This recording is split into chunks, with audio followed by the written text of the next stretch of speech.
that not only the sons of Laban have against Jacob, but from Laban himself. In God's providence, it was the opportune time for Jacob to finally return to Canaan, not only because of fear of Laban, but ultimately because of God's favor of unwavering faithfulness to his promise to Abraham, Isaac, his father, and to Jacob as well. This remained true despite all the afflictions he suffered because of Laban, as well as because of his own sins and failures before God and his family. Meaning, Jacob was no exempted sa mga pagkakasala at pagkukulang laban sa Diyos. At yun din ang mga dahilan sa kanyang paghihirap 20 years in a foreign land. After the intense conflict between Jacob and Laban, as we have witnessed last Lord's Day, a covenant of peace was established between them as the testimony of their reconciliation. Kaya nga, by the grace of God, who has seen Jacob's affliction in this foreign land, he has peacefully and safely began his journey back to Canaan, the land of promise, typifying the ultimate fulfillment of God's promise to all who believes in him by faith, the city built not by hands of man, but by God himself, the new heavens and the new earth.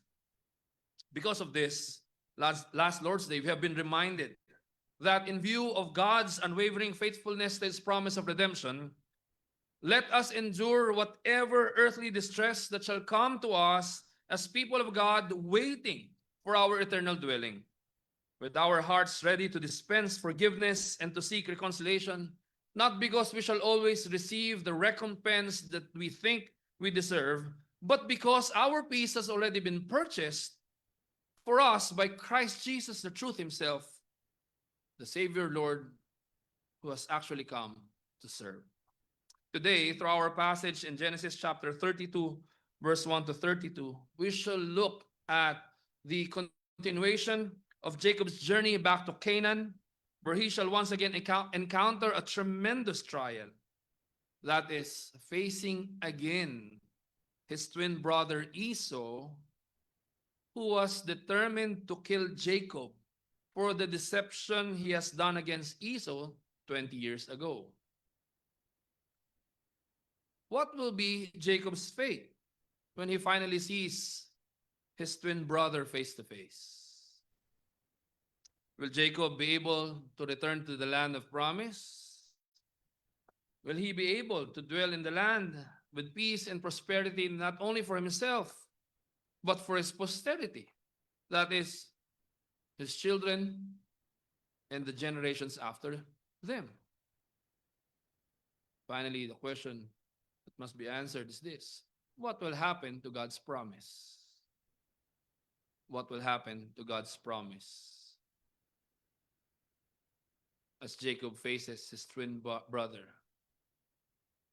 who wants nothing but to kill Jacob? The title of our sermon this morning is "On Thee Alone for Strength Depend." On Thee alone for strength depend. By the grace of God, may we all be reminded and refreshed with the truth of God's word that the divine certainty through the gospel that God is with us through Christ Jesus our Savior Lord, and his indwelling spirit is also our daily confidence that God shall graciously do all things to strip us of any confidence in ourselves, that we may rely upon him alone and his faithful promise. Hence, whatever frightening or distressing thing may befall us in this fleeting and fading world, we shall eternally dwell with him in the land of promise, the new heavens and the new earth. Again, the divine certainty, o yung makalangit o banal na katiyakan sa pamamagitan ng Ebanghelyo na ang Diyos sa pamamagitan ni Kristo Jesus na siyang ating Panginoon at tagapagligtas at ng banal na Espiritu na nananahan sa atin. Yun din yung ating pang-araw-araw na katiyakan. Na gagawin ng Diyos ayon sa kanyang biyaya ang lahat ng bagay para alisin sa atin ang anumang pagtitiwala sa ating mga sarili. Nang sa gayon tayo magtiwala sa Diyos lamang at sa kanyang tapat na pangako. Dahil dito, anuman yung nakatatakot o kalunos-lunos na maaari nating harapin sa sanlibutan na ito, alam natin, makatitiyak tayo na tayo'y mananahan sa ating pangwalang hanggang tahanan kung saan si Kristo mismo ay nasa ating kalagitnaan. At yun ay walang iba kundi ang bagong langit at ang bagong lupa. Kaya naman, buksan niyo mga Biblia, mga kapatid, sa Genesis chapter 32, verses 1 to 32. Sundan niyo ako sa inyong mga mata sa aking pagkabasa ng salita ng ating Diyos. This is the word of the Lord. Let us receive it into our hearts and minds with humility and thanksgiving. Genesis chapter 32, verses 1 to 32. Jacob went on his way, and the angels of God met him. And when Jacob saw them, he said, "This is God's camp." So he called the name of that place Mahanaim.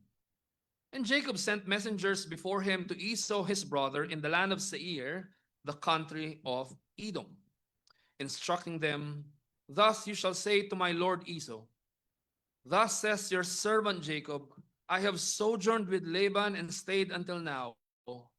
I have oxen, donkeys, flocks, male servants, and female servants. I have sent to tell my lord in order that I may find favor in your sight." And the messengers returned to Jacob, saying, "We came to your brother Esau, and he is coming to meet you, and there are 400 men with him." Then Jacob was greatly afraid and distressed. He divided the people who were with him and the flocks and herds and camels into two camps, thinking, if Esau comes to the one camp and attacks it, then the camp that is left will escape. Verse 9. And Jacob said, "O God of my father Abraham and God of my father Isaac, O Lord, who said to me, return to your country and to your kindred, that I may do you good. I am not worthy of the least of all the deeds of steadfast love and all the faithfulness that you have shown to your servant. For with only my staff I crossed this Jordan, and now I have become two camps.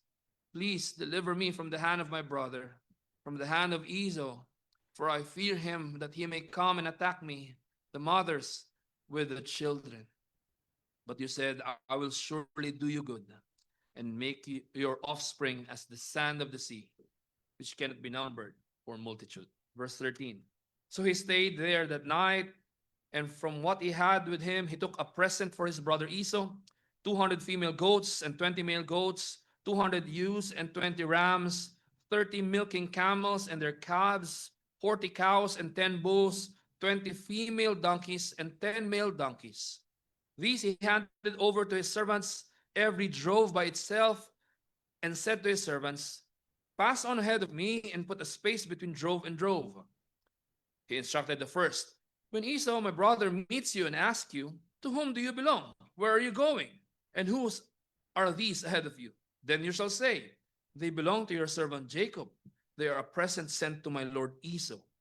And moreover, he is behind us.'" He likewise instructed the second and the third and all who follow the droves. "You shall say the same thing to Esau when you find him. And you shall say, moreover, your servant Jacob is behind us. For he thought, I may appease him with the present that goes ahead of me, and afterward I shall see his face. Perhaps he will accept me." So the present passed on ahead of him, and he himself stayed that night in the camp. Verse 22. The same night he arose and took his 2 wives, his 2 female servants, and his 11 children, and crossed the ford of the Jabbok. He took them and sent them across the stream and everything else that he had. And Jacob was left alone. And a man wrestled with him until the breaking of the day. When the man saw that he did not prevail against Jacob, he touched his hip socket, and Jacob's hip was put out of joint as he wrestled with him. Then he said, "Let me go, for the day has broken." But Jacob said, "I will not let you go unless you bless me." And he said to him, "What is your name?" And he said, "Jacob." Then he said, "Your name shall no longer be called Jacob, but Israel, for you have striven with God and with men and have prevailed." Then Jacob asked him, "Please tell me your name." But he said, "Why is it that you ask my name?" And there he blessed him. So Jacob called the name of the place Peniel, saying, "For I have seen God face to face, and yet my life has been delivered." The sun rose upon him as he passed Penuel, limping because of his hip. And lastly, verse 32, "Therefore to this day, the people of Israel do not eat the sinew of the thigh that is in the hip socket, because he touched the socket of Jacob's hip, the sinew of the thigh." Let us pray.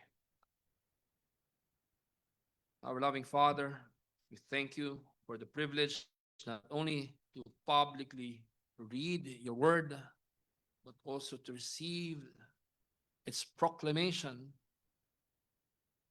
revealing us your will centered upon our Lord and Savior Jesus Christ and his gospel. We ask, Lord, that by your Spirit, may you grant us understanding not only in our minds, but deep down in our hearts.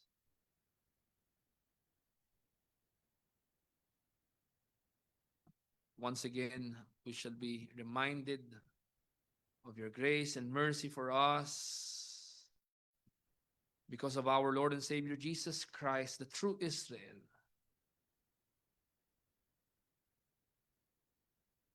Our Savior and Lord. Commit to you this hour. May we truly depend not on ourselves, but on thee alone, and that you alone shall receive all the glory and honor and praise. Father, we pray that the gospel of our Lord and Savior Jesus Christ, the power of God unto salvation, shall be faithfully, clearly, fearlessly, and comprehensively proclaimed to us. And may you be pleased to let your salvation flow in this place by the work, the Spirit of God, through faith in Jesus Christ. We ask all these by your grace in the name of our Lord and Savior Jesus Christ. Amen. Once again, the divine certainty through the gospel that God is with us through Christ Jesus, our Savior, Lord, and his indwelling Spirit is also our daily confidence that God shall graciously do all things, not only what we think that is right, but all things to strip us, not to make us comfortable, but to strip us of any confidence in ourselves, that we may rely upon him alone and his faithful promise. For this reason, whatever frightening or distressing thing that may befall us in this vain, in this fleeting, in this fading world, we shall eternally dwell with God in the land of promise, the new heavens and the new earth. We shall first take a look at the divine assurance and disheartening report for our first point in verses 1 to 8. Second, desperate plea, determined plan in verses 9 to 21. And third and last, decisive blow, divine blessing in verses 22 to 32. Again, our first point, divine assurance, disheartening report, verses 1 to 8. Second, desperate plea, determined plan, verses 9 to 21. And third and last, decisive blow, divine blessing in verses 22 to 32. Let's begin the exposition of our first point. Divine reassurance, disheartening report. Mga kapatid, tayo mapalalahanan na kung paano kinatagpo ng Diyos si Jacob on his way after departing Canaan, as we see in Genesis 28 verses 10 to 22. God once again meets him through his messengers, the angels of God, on his way to return to Canaan. Ito mga angels na ito, itong mga messengers na to, they did not say a word from God. But their mere presence, representing the very presence of God, was enough for Jacob to proclaim, this is God's camp. Calling that place Mahanaim. Ang ine-echo nito mga kapatid ay kung paanong binago rin ni Jacob yung name ng place na Luz into Bethel, meaning the house of God, kung saan unang na-encounter ng Diyos, ay ni Jacob ang Diyos sa Genesis chapter 28. Yung Mahanaim mga kapatid, yung Hebrew word na ito, ang meaning nito ay two camps. Two camps. Pero in-interpret ni Jacob as, this is God's camp. May ilang possible reasons kung bakit ganito yung ginawa ni Jacob. Una, ina-anticipate ni Jacob yung pag-divide ng kanyang people at mga possessions into two camps, na gaya na nabasa natin sa buong talata kanina. Maaari ding ibig sabihin na ang two encampments, kaya Mahanaim, ay two encampments of God to protect Jacob from Laban sa likod, and sa harap naman, laban kay Esau. But I am inclined to that particular interpretation kung saan more probably, as Calvin teaches us in his commentary, yung mga angels na nagpakita kay Jacob ay nahati sa dalawang camps on different sides of Jacob. Nang sa gayon, as Calvin says, he might perceive himself to be everywhere surrounded and fortified by celestial troops. At napakaganda na sinasabi ng salita ng Panginoon na hindi lamang related, kundi patungkol dito. Psalm 34 verse 7, buksan niyo mga Biblia. Psalm 34 verse 7, the angel of the Lord encamps around those who fear Him and delivers them. Kami mag-asawa, no?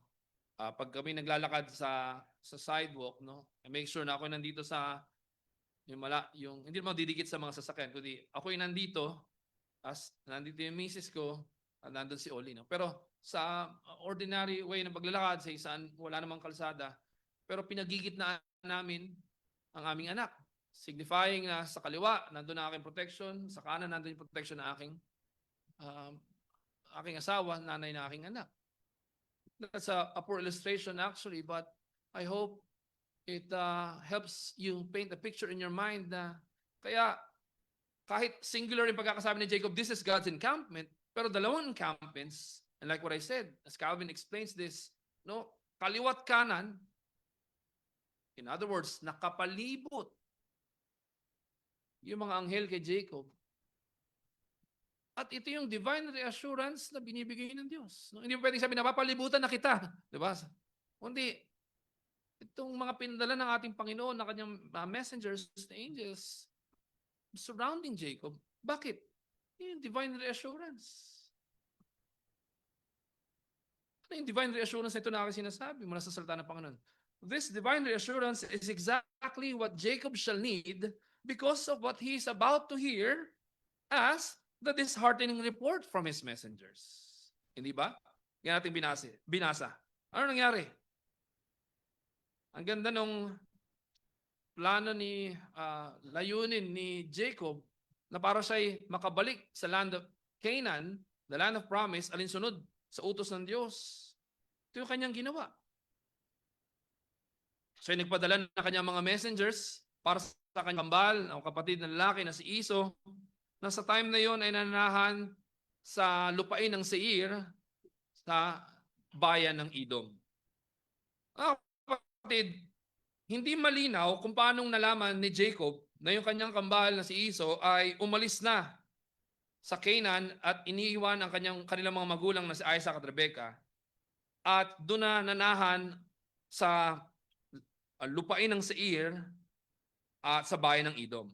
Maaring sa pamamagitan ng nanay ni Jacob na si Rebekah, no? Makita natin in the past, maganda ang or talagang may connivance, maliwanag ang connivance ng mag-ina na ito. Kaya maaring sa pamamagitan din ni Rebekah na naparating kay Jacob kung nasaan na si Esau, o kaya naman maaring yung mga servants si Jacob na kanyang pinadala as messengers, yun din yung nakakakalap ng impormasyon kung nasaan si Esau. Pero mas importante, dapat natin maintindihan na ito. Alam ni Jacob na hanggang ngayon, ay galit na galit pa rin si Esau sa kanya at walang ibang intention si Esau kundi siya ay patayin. Bakit? Tandaan niyo mga kapatid, yung mga detalye binigay dito ay napakahalaga para maunawaan natin. Nababalikan natin yung mga natutunan natin sa naunang pag-aaral natin sa Book of Genesis. Yung salitang seir, wala yung ibang pinatutungulan kundi yung hairiness ni Esau. Naalala nyo? Sa instruction ni Rebecca na nanay ni Jacob, na nanay din naman ni Esau, para dayain si Isaac rather, na ibigay yung blessing kay Jacob sa halip na kay Esau na mabuhok. No, related sa word na seir. Anong ginawa? No, naggumawa ng paraan si Jacob para mag-appear siya na hairy, mabuhok. Dahil alam natin, malabo na yung paningin ni Isaac sa panahon na yun. Hindi lang din yun. Yung salitang Edom, red, pinatutungkalan yun yung Reds too. Na para doon ipinagbili ni Esau yung kanyang birthright, yung karapatan bilang panganay. No, dahil wala siyang pagpapahalaga doon, ang mahalaga sa kanya yung temporal na pangailangan, yung immediate satisfaction of the flesh.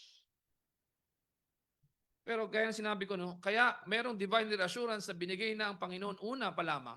Kasi disheartening report yung tatanggapin ni Jacob mula sa kanyang mga messengers. Dahil sa kanilang natunghayan. Ano ba ang sabi dito mga kapatid? Alam niyo mga kapatid, bagamat sa puso ni Jacob, naroon yung pangako ng Diyos para sa kanya. Makikita natin yung humble and sincere message na kanyang pinadala para sa kanyang kapatid na si Esau. Para saan? For the purpose of being reconciled with him. Pero, ang makikita natin dito, ang kanyang tinanggap, ay natin sinasabi sa ating first point, disheartening report. Bakit? Si Esau, ang sabi, handa kang harapin ng iyong kapatid at meron siyang daladalang 400 men. Wala itong ibang pinututungkulan kundi readiness to wage war against him.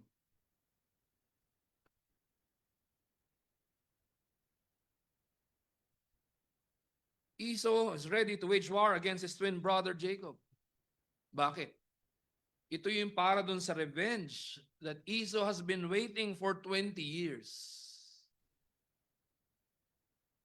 Ganun na lamang yung pagkatakot ni Jacob. No? He was so frightened. Kaya anong ginawa niya? He divided his people and possession into 2 camps. Para saan? Para masigurado na merong way of escape from Esau's attack against him.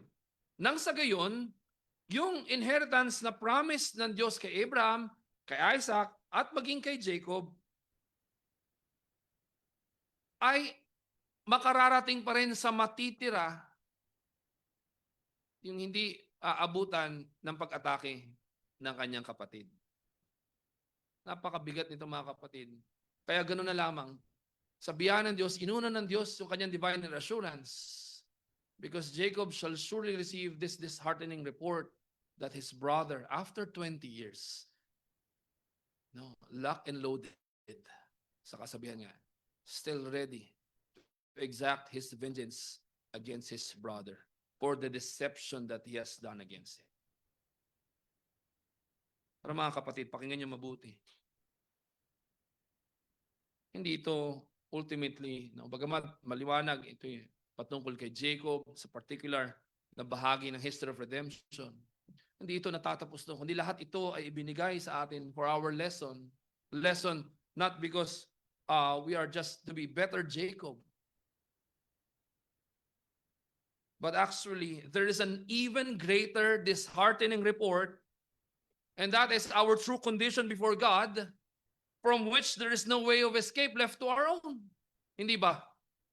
Very disheartening yung report na tinanggap dito ni Jacob. Pero mga kapatid, mga panauhin, mas lalong higit na disheartening yung report na araw-araw na pinaparating sa atin na kung tayo ay left to our own, sa ating tunay na kalagayan sa harap ng Diyos, wala tayong anumang kaparaanan para takasan ang ating kakahantungan. Ano yun?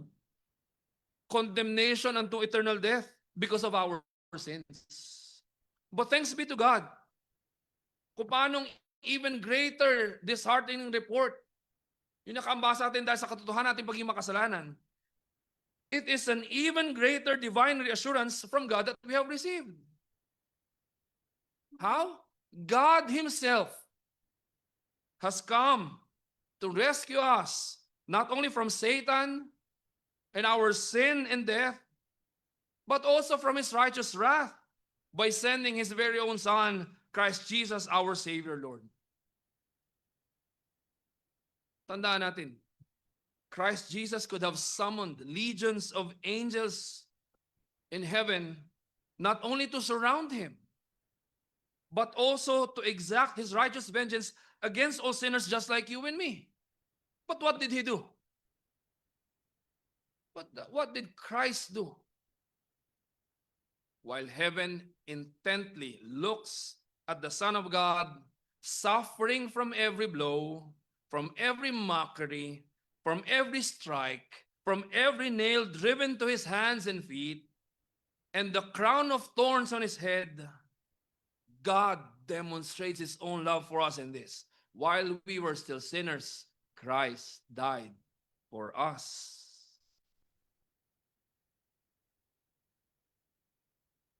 Christ died for us. And as I'm fond to ask you, what else do you need? Is there greater reassurance than this divine reassurance that God has brought to us through what our Lord and Savior Jesus Christ has accomplished for us? Unworthy sinners, just like you and me? No. Wala nang iba. Wala nang iba.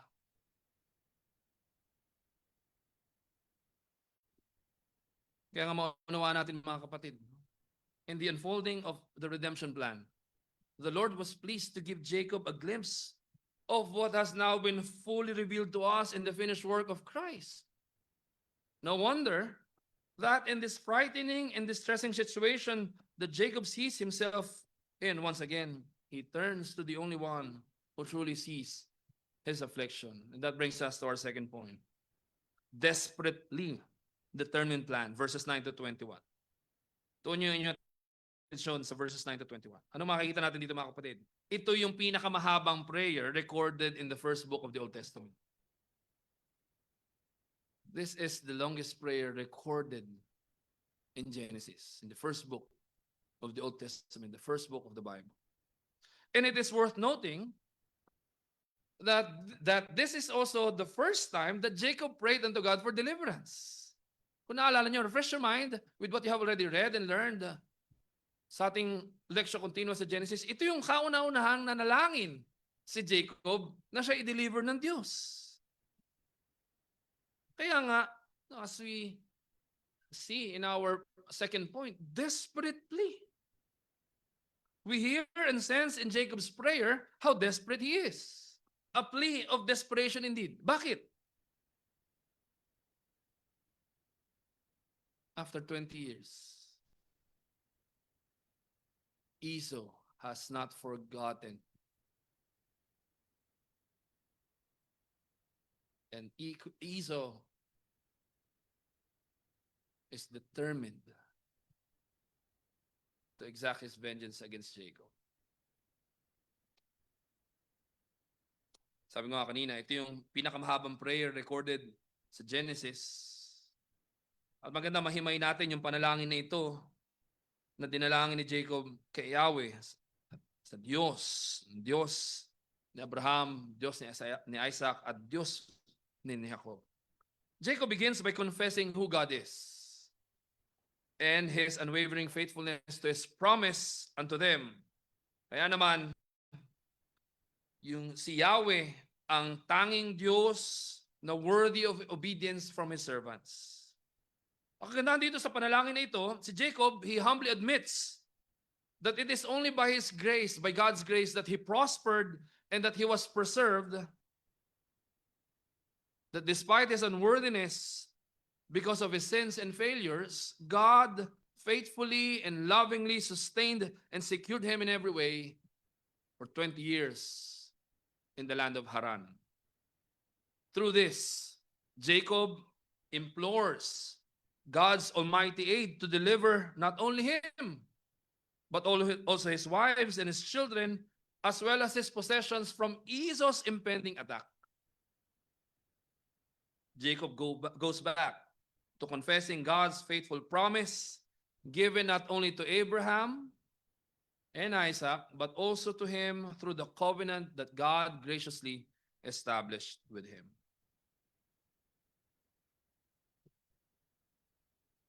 Napakaganda ng panalangin na dinalangin dito ni Jacob na walang ibang ini-express kundi yung kanyang desperate plea. Pag-amin na wala siyang magagawa. Liban na yung divine reassurance na binigay ng Diyos sa kanya earlier, will be made manifest. Lalong higit sa panahon na kanyang haharapin ang kanyang kapatid. Sa pagpapatuloy ng verses 9 to 21, dahil sa desperate plea na ito, let me explain further. Sa kanyang dalangin na pagtitiwala sa Diyos, Jacob came up with this determined plan. Tingnan natin. Dahil alam, or knowing that the God of his father Abraham and his father Isaac is the God who also appeared to him and graciously established covenant with him, reassuring him from heaven as he continues as a pilgrim on earth, Jacob came up with a determined plan of preparing the gifts that best express his sincerity and humility in order to appease his twin brother Esau. Tingnan natin mga kapatid sa verses 13 to 21. Tuon yung mga attention sa verses 13 to 21. Maunawaan natin mga kapatid na it's no small thing what Jacob sacrificed in order to seek reconciliation with his twin brother Esau.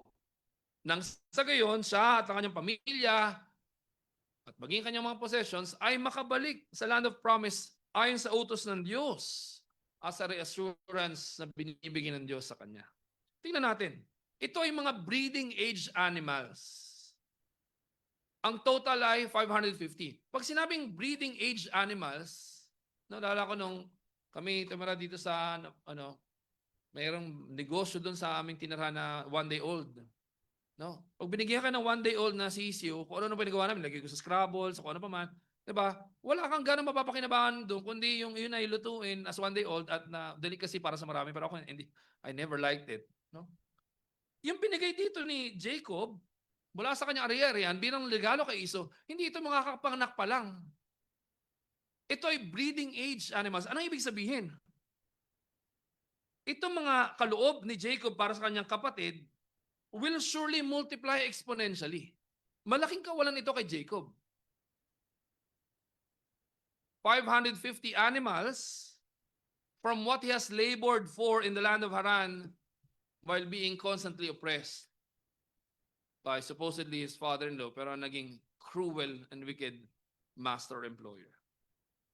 Kaya nangyari dito mga kapatid, acting upon the expectation of God's answer to his desperate plea, si Jacob, in order niya kanyang buong pamilya, kanyang possessions, drove by drove, as gaya na binasa natin, ibig sabihin, merong iba't ibang division, yung kanyang buong company, at bawat part, o bawat division, bears not only a part of his manifold gifts, but also bears his gentle message.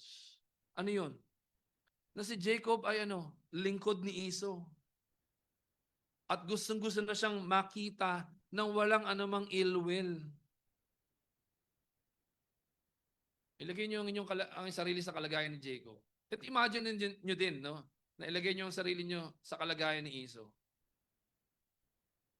One careless or haste, or action in haste, would turn into bloodshed.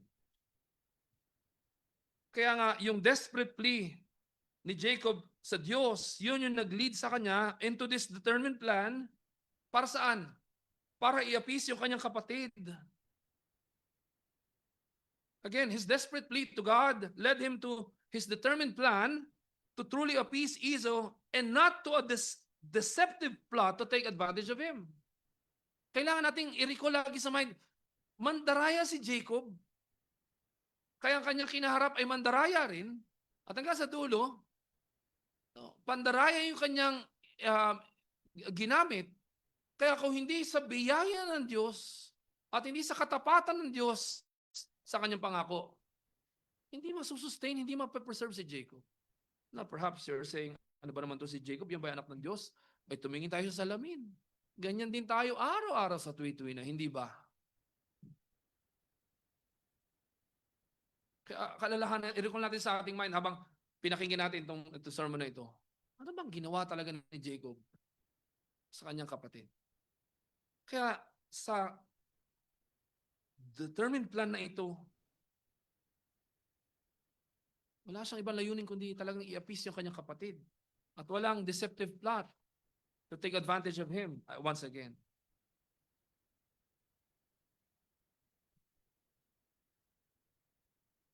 But in case we forget,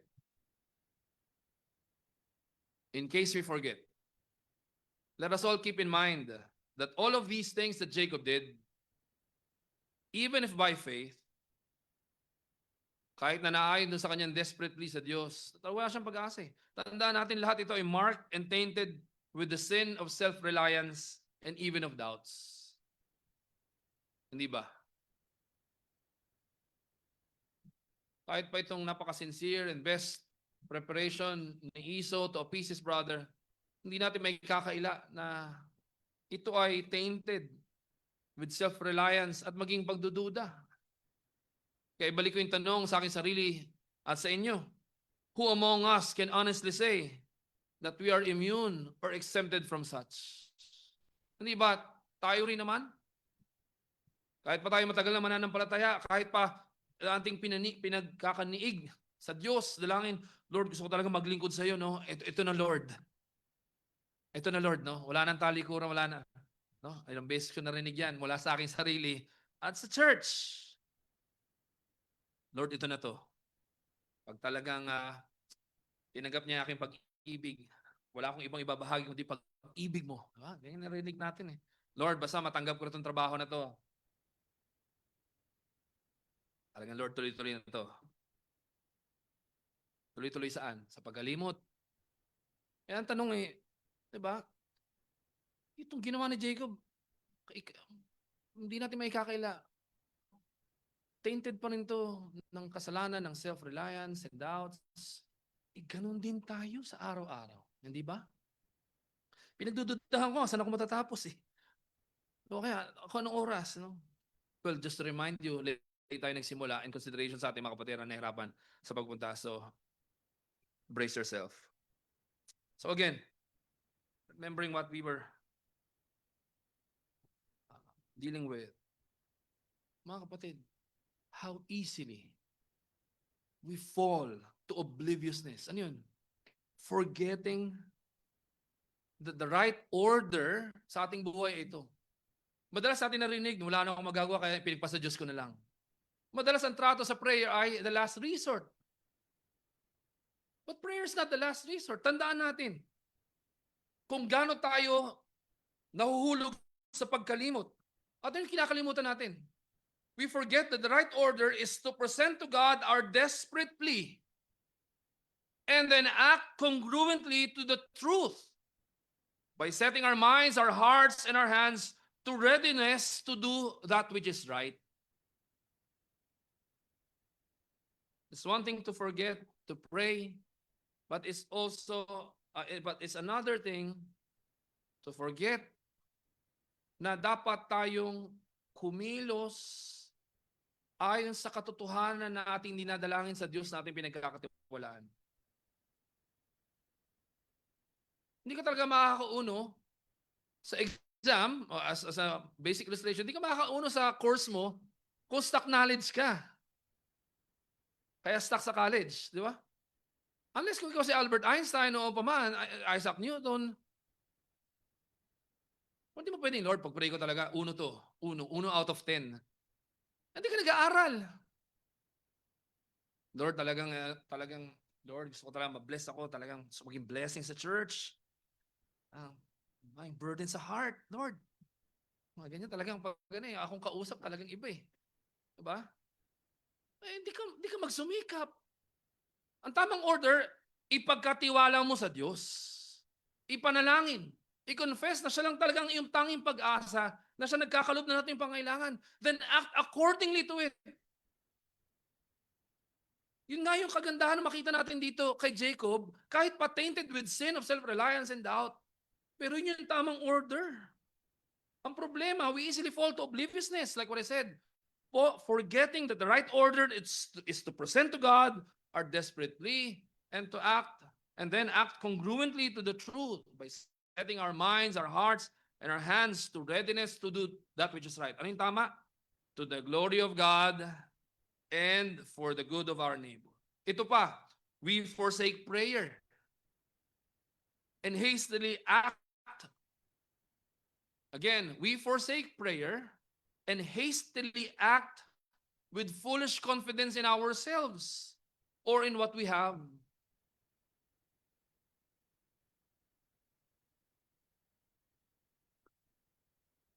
Kaya nangyayari, wala pa nga yung sweldo, ubos na.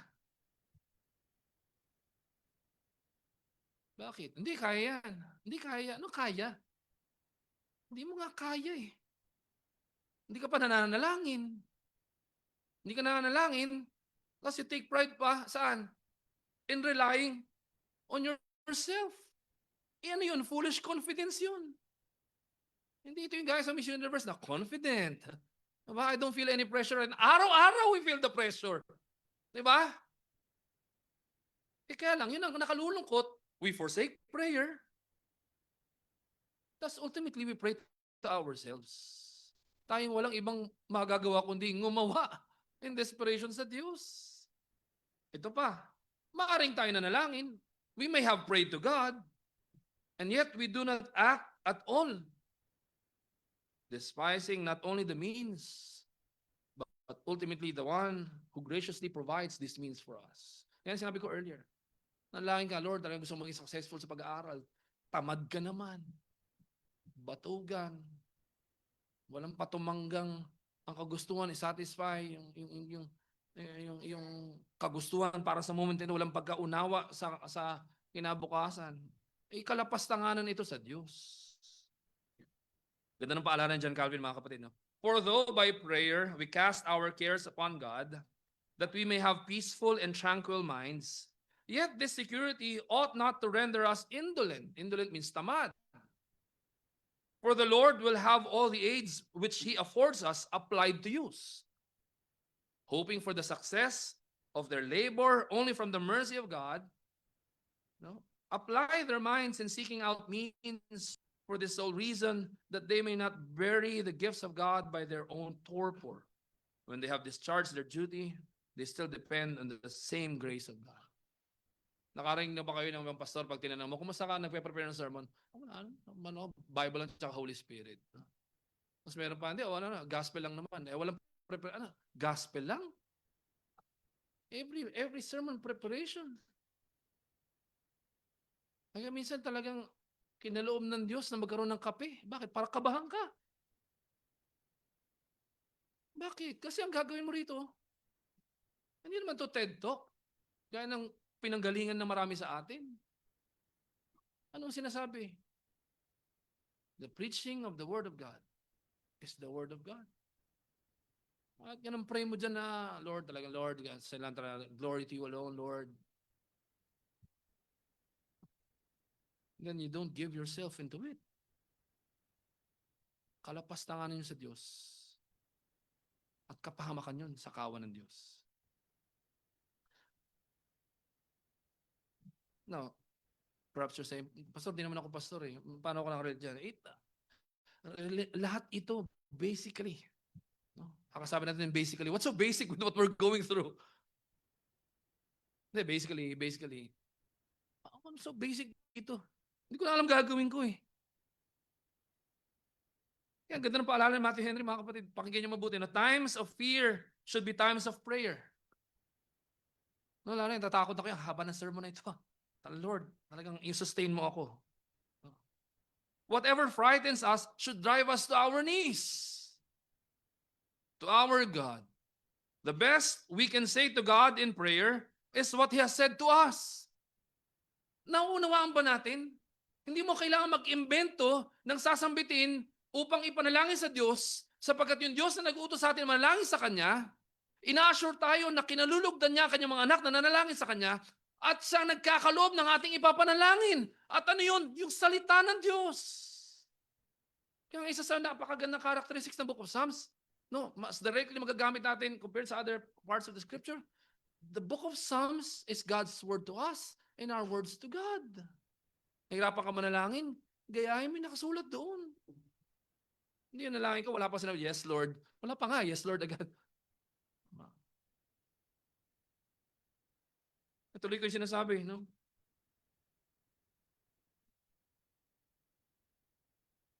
The best we can say to God in prayer is what He has said to us. God's promises, as they are the surest guide of our desires in prayer, and furnish us with the best petitions, so they are the firmest ground of our hopes, and furnish us with the best pleas.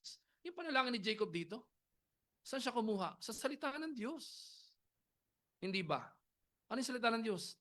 Yung mga binigay na pangako ng Diyos sa pamagitan ng tipan na establish ng Diyos sa Kanya. Again, oh, how easily we stray away from what Christ Jesus has already taught us to pray. Paano ba tayo tinuro natin paano sa Kristo manalangin? Our Father, Thou art in heaven, hallowed be Thy name, Thy kingdom come, Thy will be done on earth as it is in heaven. Give us this day our daily bread, and forgive us our debts as we forgive our debtors. And lead us not into temptation, but deliver us from evil.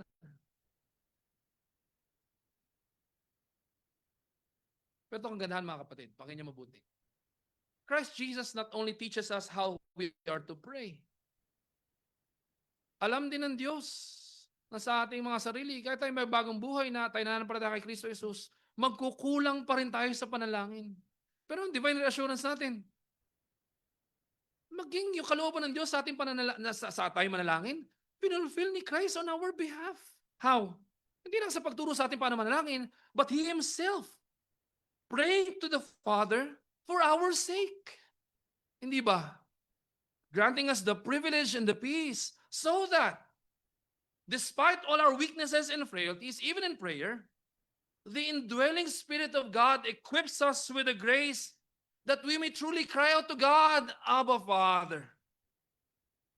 As His children united with Christ Jesus, His beloved Son through faith. Kaya ang ganda sinasabi ng Psalm 55 verse 22. If you want to write it down. Psalm 55 verse 22. Cast your burden on the Lord. Hindi sa SP. Hindi sa G-Loan. Dito sa ating kaibigan na hello my friend. Di ba? Kaya yung kabilang sa solar system, Mars. Ano sunod sa Mars? Pautang. Hindi doon. Hindi ko sinasabing pwede natin dinay yung reality ng mga ito. Ito ang kinaharap natin. Pero, ano sabi? Psalm 55 verse 22, cast your burden on the Lord, and He will sustain you. He will never permit the righteous to be moved. Alam niyo mga kapatid, no, by way of testimony, wala pa akong field trip na binayaran. Ang dala ko lang, kwento. Nakatapos naman ako high school. Tingin ko naman, kumpleto buo aking identity in Christ. Wala pa ata kaming pagpasok na nakabayad kami sa araw na enrollment. Laging ilang araw na nakalipas. Nakagraduate naman ako. Nakapagtapos. May delays, pero here I am, sustained by the Lord by His grace. Bakit? Hindi dahil sa madiskarte tayo o sa ganito. Kundi yung katotohanan na hindi ka pababayaan ng iyong Diyos, Ama. Kaya nga yung Psalm 55 verse 22, echo din in the first epistle of Apostle Peter. Ano sinasabi? 1 Peter 5:7, casting all your cares on Him, for He cares for you. Alam niyo ibig sabihin ng casting? Hindi tug of war, Lord, ito sana, kaya sige ako na lang. Hindi, ibato mo sa Diyos. Ipagkatiwala mo bakit? He cares for you.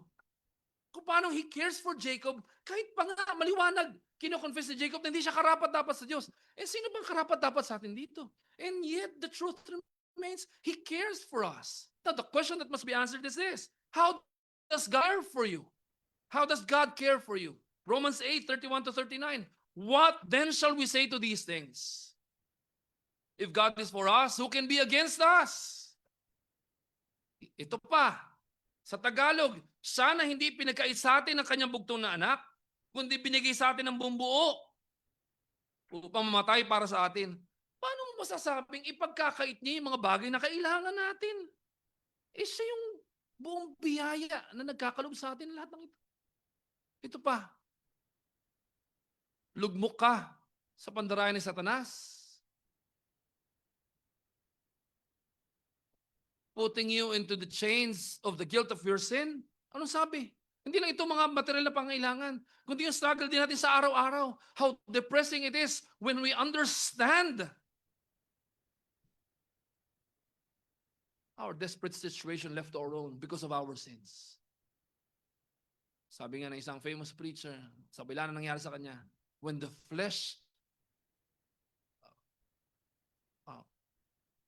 when the eyes begin to see and the heart and the ears begin to hear and the heart begins to pound, when the soul feels its flesh and the flesh feels its chains. Araw, mga kapatid, akala natutuwa ako sa sarili ko araw-araw? Hindi. When I have the opportunity to be alone, kulang lang i-dextrose yung kape sa kakaisip para sa pamilya, para sa church, para sa anak, para sa sarili. Wala kang ibang uuwihan kundi ano? Oh, what a wretched man that I am. How hopeless I am. Pero ang sinabi, kung nabibigatan kayo sa mga sarili na, pastor, tipo ko Kristiyano, ito. Lalo ako bilang pastor. Bakit? Ang expected, alam ko ito. Ituturo ko. And yet I find myself struggling daily with it. Pero sabi ng salita ng Panginoon, how does God care for us? How does God sustain you in this long sermon? Ano sabi? Who shall bring any charge against God's elect? It is God who justifies. Inaakusahan ka ni Satanas? Ang Diyos na nagpapatuwid sa atin. Nagde-declare sa atin matuwid. Who is to condemn? Christ Jesus is the one who died. He was the one condemned to death, not because of his sin. He doesn't have any sin, but he who knew no sin became sin for us, that we may become the righteousness of God. Christ Jesus is the one who died. More than that, who was raised, meaning his promises were not in vain. Who is at the right hand of God? Yes, Christ was humiliated in his earthly ministry, but he ascended back to heaven, and he is gloriously seated at the right hand of God the Father, praying for us even now. Verse 35. How does God care for you? Who shall separate us from the love of Christ? Shall tribulation or distress, home credit, or persecution, or famine, or nakedness, or danger, or sword? As it is written, for your sake we are being killed all the day long. We are regarded as sheep to be slaughtered. Pero to go, no. In all these things, we are more than conquerors through Him who loved us. We are not more than conquerors in ourselves, but because of Him who loved us. For I am sure, mas sure pa ito sa due date ng inyong mga bayarin. I am sure that neither death, nor life, nor angels, nor rulers, nor things present, nor things to come, nor powers, nor height, nor depth, nor anything else in all creation will be able to separate us from the love of God in Christ Jesus, our Lord. Kaya nga dapat tayo mapalalahanan. Nasa second point pa lang tayo. While still sojourners or pilgrims in this foreign land, waiting for our eternal dwelling that Christ Jesus shall bring with Him in His return. Daily, Daily, we shall wage war against the lure of the world and of the enemy to distract our eyes from looking intently unto our Savior, Lord. But God meets us with His grace daily through the gospel, reminding us, oftentimes in ways that are painful and difficult for us. But it means God is preparing us to enter the land of promise. And again, Jacob was not exempted from this. This we shall surely see as we head to our third and last point. Long sigh. Third point, decisive blow, divine blessing. Ano nangyari dito mga kapatid? Pagkatapos ma-accomplish ni Jacob yung kanyang determined plan, at siya yung huling tao na makakaharap ng kanyang kakambal o kapatid na si Esau. Di ba? Una, mga regalo muna. From one gift to another, then yung gentle message. Pero ang plano ni Jacob, siya yung huling makikita ng kanyang kapatid. Kaya nangyari, makita natin dito sa verses 22 to 31, na iwang mag-isa si Jacob dahil hindi pa siya nakatawid dun sa Jabok. Actually, there's play of words dito kung paano Yakob, then Yabok. It was intentionally written in that way para maunawaan, maalala una ng mga Israelita sa pagbabasa nito na sa kanilang pagpasok sa land of promise, Canaan typifying the new heavens and new earth, gaya ng kanilang ninuno na si Jacob, wala silang dapat na ilagak na pagtitiwala sa kanilang mga sarili. Tingnan natin. Hindi pa siya tumawid dun sa Yabok or Jabok, pero yung kanyang dalawang asawa, dalawang female servants, sa kanyang 11 mga anak ay nakatawid na. Kaya sa solitude na ito ni Jacob, sa gabi na yon, gaya nating binasa, a mysterious man suddenly appears to Jacob to wrestle with him. Ako, nung bata ko, ito sa talagang inamin ko, hindi ko mauna-unawaan. Paano nangyari yun? No? Ano ba to? Sambo, jiu-jitsu, o judo, ano pa man. No? Pero sa pagkaisa ni Jacob, sa kanyang pag-isa, hindi pa siya nakatawid dun sa Jabok, biglang nagpakita sa kanya itong mysterious man na ito to wrestle with him. At bagamat hindi agad, malinaw na pinapakita sa atin ng salita ng Diyos kung sino ito naka-wrestling ni Jacob, pero malinaw, this mysterious man ay nakikipag-wrestling with Jacob hanggang sa malapit ng pumutok yung liwanag o malapit ng mag-umaga. 3 minutes lang, di ako tatagal. Pero mas interesting dito mga kapatid, itong mysterious man na to, hindi siya mag-prevail kay Jacob. Ibig sabihin si Jacob was getting the upper hand of the wrestling that was taking place. Kaya anong ginawa, dahil dito, hindi mag-prevail itong mysterious man, si Jacob yung nagpe-prevail, anong ginawa ng mysterious man? He finally deals Jacob with that decisive blow. Ano yun? Hinawakan ng mysterious man yung hip socket ni Jacob at dinislocate yung kanyang joint. Tayo mga nakatatandaan, nakare-relate dito. Hindi natin sabihin, hinawakan nata ako ng anghel. Hindi, talagang sa maling posture at sa katandaan na yan. No? Yung sabi the law of diminishing return. Totoo yan.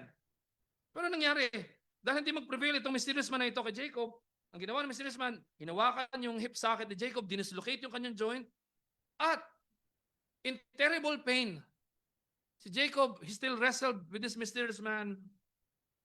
Pero nangyari, eventually, nalaman ni Jacob, sino ba itong ka-wrestling niya?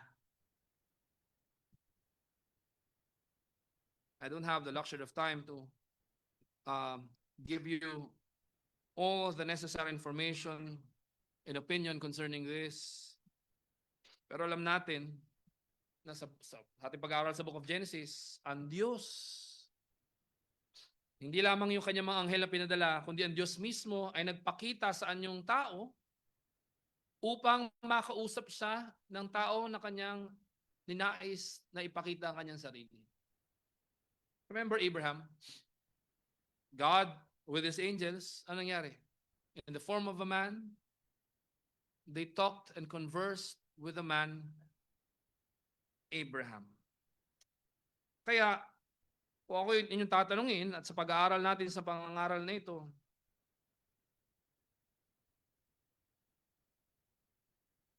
itong mysterious man na nagpakita kay Jacob ay yung tinatawag na pre-incarnate Logos, or the second person of the Trinity, the Lord Jesus Christ prior to His incarnation.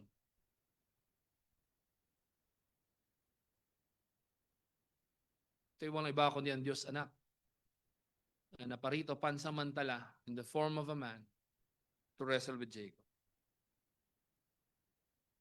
Ba't natin tanong sa ating mga sarili, no? Bakit ito ginawa ng angel of the Lord or the second person of the Trinity? Bilang Diyos, walang makaka-prevail sa Diyos, hindi ba? Walang makatatalo sa Diyos sa anumang bagay. Pero sa condescension ng Diyos kay Jacob, in order to teach him something that he desperately needs. Makita natin, no? Sa condescension ng Diyos, si Jacob yung nagpe-prevail dun sa wrestling na yon, but that was allowed by God Himself. Meaning, kaya niya yung nagagawa ay dahil lamang dun sa parameter na niloloob o inaalaw ng Diyos para sa kanya. Ang katotohanan kasi, wala namang sino mang makakapag-strive laban sa Diyos at magpe-prevail. And yet, God is preparing Jacob here. Saan? Nasa pagbalik niya sa land of Canaan, siya'y kakasangkapanin ng Diyos para magpatuloy yung church na out of him, not only 12 sons, but a nation, a people belonging to God through His covenant shall come from him and shall be actually named after him, the nation Israel. Yung nga makikita natin dito. Dahil sa pakikiniig ni Jacob sa mysterious man na ito, anong ginawa ng mysterious man? He dislocated yung hip ni Jacob. Kaya simula noon, Jacob was walking with a limp. And for what purpose? Nilobo ito ng Diyos sa kanyang providence. Para saan?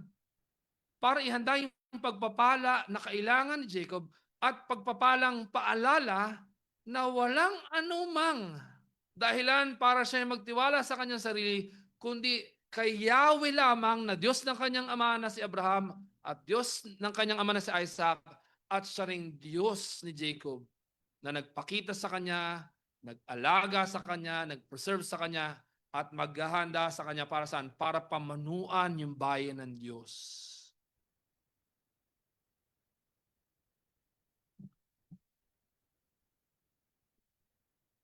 In this wrestling, binigay ng Diyos kay Jacob yung visible sign na siya ay insufficient on his own.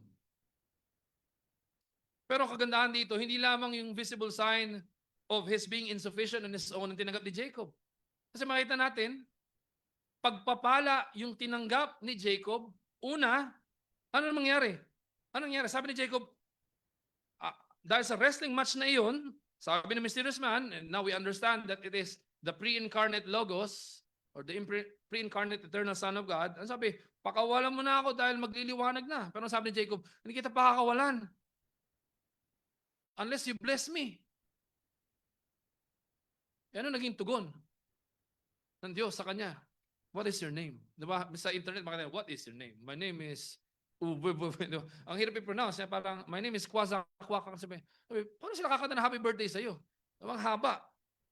No, absurd, no? Pero dito, may intention ko. Bakit ito tinanong ng Diyos? Gusto mo ng pagpapala? Anong pangalan mo? Ano sabi? What is your name? Ano sabi ni Jacob? Jacob. Ano ibig sabihin? Ano naman ba natin? Si Jacob, in-insist niya na i-bless siya nung kanyang wrestling. At alam natin yun ay Diyos. Yung response sa kanya, no, what is your name? And readily and honestly, tumugon si Jacob na ano? Jacob.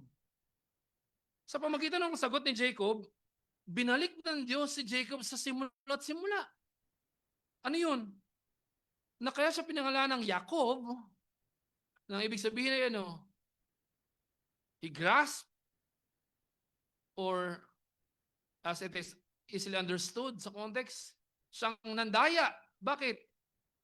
Paglabas ng kanyang kapatid na si Esau, siya'y sumunod, hawak-hawak niya yung paa ni Esau.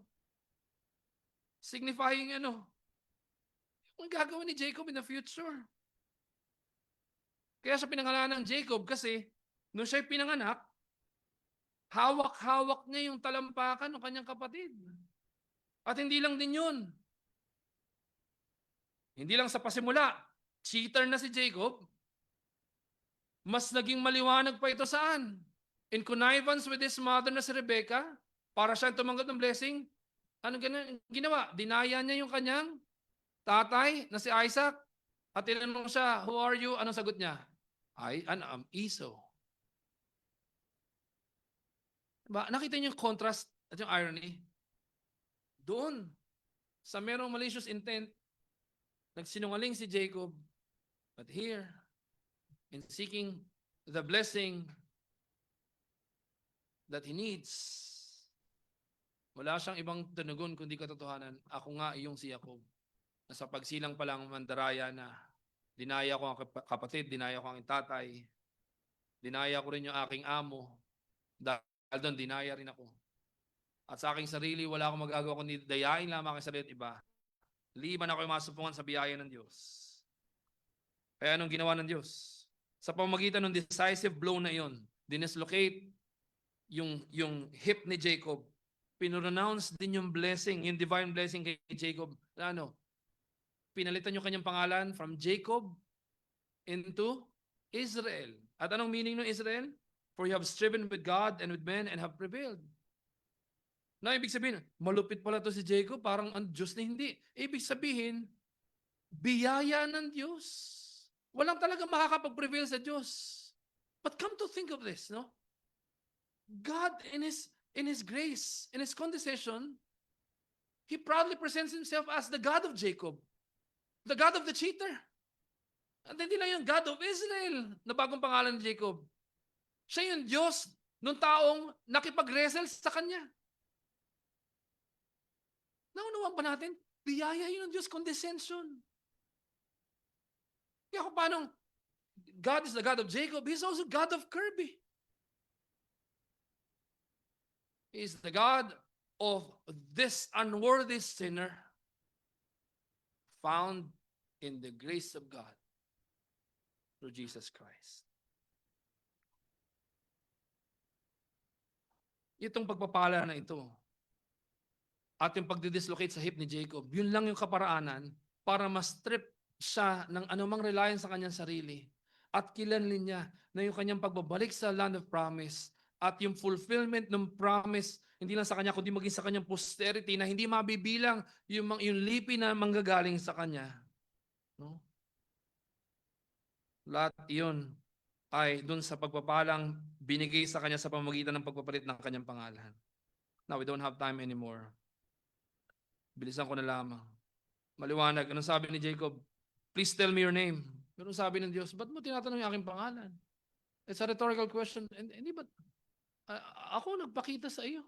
Ano bang pangalan ng Diyos ng iyong ama na si Abraham at ng iyong ama na si Isaac? Dahil doon, pagamat hindi sinagot ng Diyos si Jacob sa kanyang tanong, anong pangalan mo? Tinugunan ng Diyos yung dalangin ni Jacob at ang sabi, He blessed him. Hindi man natin alam yung tiyak na ginawa dito, pero alam natin na pinagpala siyang lubos ng Diyos sa pagkakatagpo sa kanya sa lugar na ito. Kaya nga, tinawag niya yung lugar na Peniel. Kasi panim means face na sa Hebrew. Pero Peniel means mukha ng Diyos, the face of God.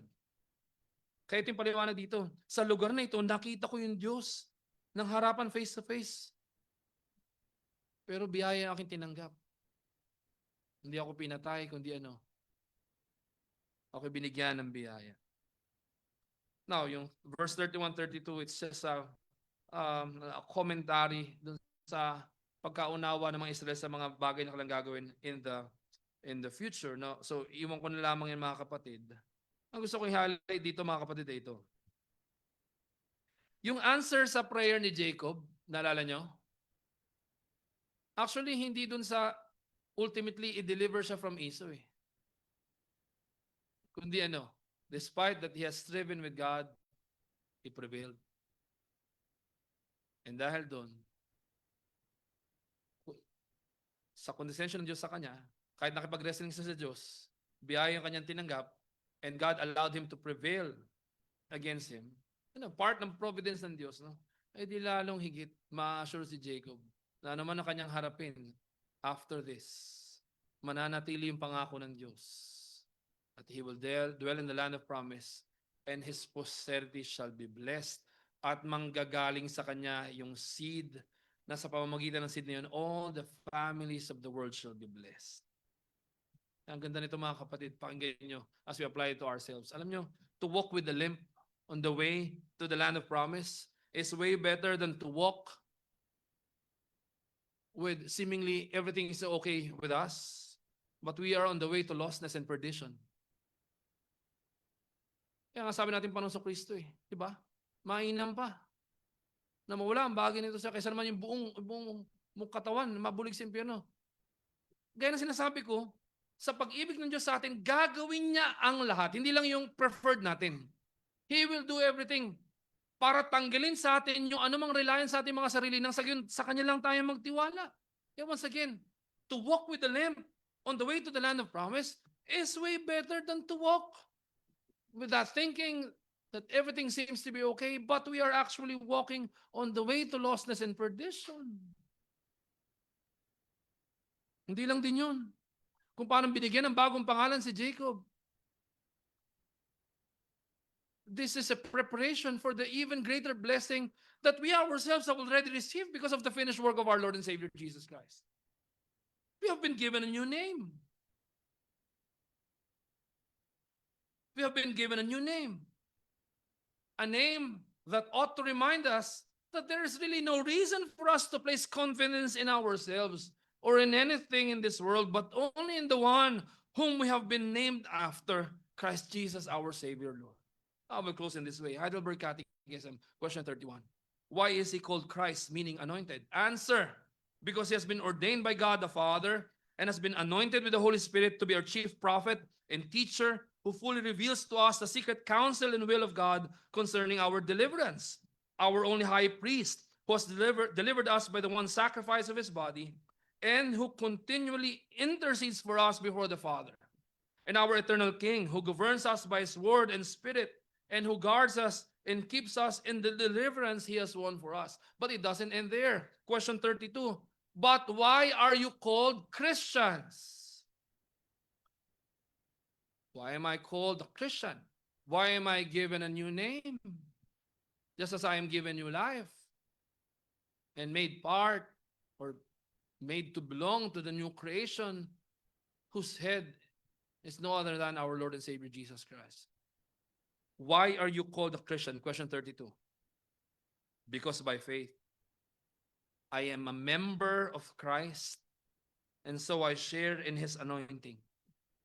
I am anointed to confess his name, to present myself to him as a living sacrifice of thanks, to strive with a free conscience against sin and the devil in this life, and afterward to reign with Christ over all creation for eternity. Naunawaan ba natin?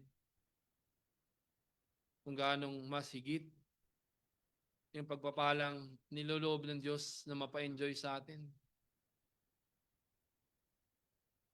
In this particular part of the history of redemption kung saan ating binabalikan yung tapos ng ginawa ni Kristo Jesus para sa atin. Itong mga bagay nito, kung susumahin natin sa pagtatapos sa ito, tanungin natin ating mga sarili. Kanino nanggagaling yung hinuha o suggestion na meron nga tayong dahilan para pagtiwalaan yung ating sarili? No, pag sinabi ko hindi tayo magtiwala sa ating sarili, hindi yung kunyari, diba? Hindi ko kayang lutuin to. Hindi, kaya mo, lutuin mo. Pagtrabaho mo, pero yung sabihin, yung para sa yung kaligtasan, sa yung pagkakasustain sa mundo na ito. Yung sa paghihintay sa pagbabalik ni Kristo Jesus. Ang tanong ito, kanino nang gagaling yung suwesyon na hinuha na ilihis mo yung pagtitiwala sa Diyos? At sa halip sa sarili ka magtiwala. Kanino?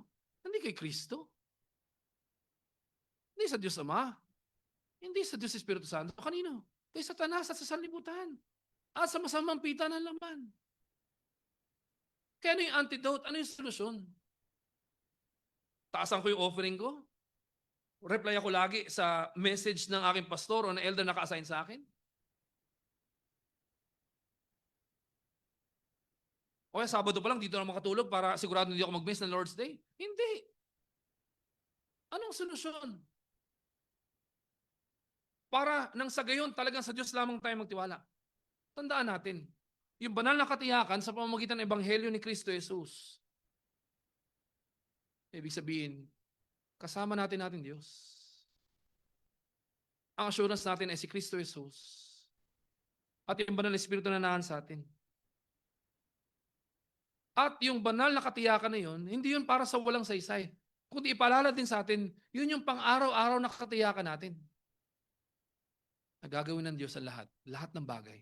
Nang sa gayon, hindi tayo magtiwala sa ating sarili, kundi sa Kanya lamang. It may be pleasant at times, but it may be unpleasant or difficult most of the time. But what's more important is this. God does all these things out of love and in faithfulness to His promise that we shall dwell with Him in the new heavens and the new earth. Kaya nga nararapat yung ating matay nakatuon lamang sa ating Panginoon Kristo. Ang minamahal na mga kapatid, sa oras na kayo'y tempted na magtiwala sa inyong sarili, you may not have the literal limp, but God reminds us to fall down on our knees, to pray to Him, to entrust to Him whatever care we have. And then to rise up from being down on our knees,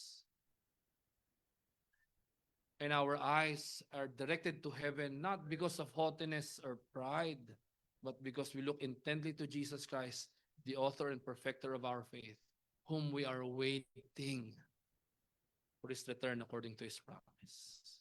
Come to the Lord Jesus Christ. Trust in Him alone for your salvation. Trust in Him alone for your preservation. Trust in Him alone for your sustenance. Trust in Him alone for true victory and not the counterfeit victory that all these false churches are presenting to all the blinded because of the lies of the devil. Come to the Lord Jesus Christ. Come to His throne of grace. And He will never deny grace to those who will truly seek Him for salvation, for sustenance, and for strength. Let us pray.